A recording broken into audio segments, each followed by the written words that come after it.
Hello बच्चों, let's see the question. Find deviation of ray. Here a diagram is given. Now first of all we will discuss here the key concept, and here the key concept is reflection of light. तो हमारे पास यहाँ पे जब भी कोई light किसी surface पे incident करती है उस पर्टिकुलर टाइम के बाद लाइट उसी मीडियम में वापस रिफ्लेक्ट हो जाती है. नाउ अगर हम देखें यहाँ पे we have given incident angle जो कि हमारे पास यहाँ पे दे रखा है 30 डिग्री. नाउ यहाँ पे हमारे पास according to the law of reflection we know that जो हमारे पास एंगल ऑफ इंसिडेंस होता है it should be equal to the angle of reflection. Now अगर हम यहाँ पे देखें इस केस में अगर ये इंसिडेंट एंगल 30 डिग्री है तो this angle will be angle of reflection that is 30 degree. Now यहाँ पे जो एंगल बनेगा इट इज 50 डिग्री.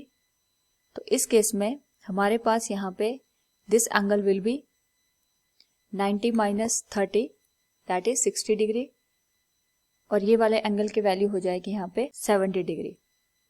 यहाँ पे जैसे ही ये लाइट दूसरे मिरर पे इंसिडेंट होगी यहाँ पे भी रिफ्लेक्शन होगा और रिफ्लेक्शन के बाद अगर हम देखें ये पूरा एंगल बनेगा यहाँ पे 90 डिग्री. तो this angle will be 20 degree and यहाँ पे टकरा करके अगेन रिफ्लेक्शन होगा. This angle will also be 20 degree. Now अगर हम यहाँ पे देखें वी कैन से हियर कि यहाँ पे जो हमारे पास इंसिडेंट रे है दैट इज फर्स्ट और ये हमारे पास दो बार रिफ्लेक्शन होने के बाद जो लाइट रे मिली. अगर हम इनके बीच के एंगल की बात करें this will be the angle of deviation that will be del.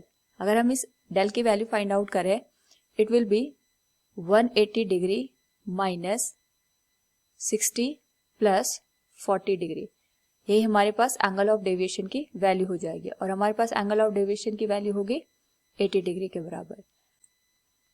और we can find out the angle of deviation by direct formula that is del equals 180 degree minus 2 into the inclination of two mirror. हमारे पास जो mirror given होता है वो जिस angle पे यहाँ पे इंक्लाइन होता है that is theta equals to 50 degree. तो जो हमारे पास डेल की वैल्यू होगी इट विल बी 180 माइनस 100 और डेल की वैल्यू हमें मिल जाएगी यहाँ पे 80 डिग्री. सो इस तरीके से हम यहाँ पे दोनों तरीके से एंगल ऑफ डेविएशन की वैल्यू फाइंड आउट कर सकते हैं. Hope all you understood it. Thank you and best of luck.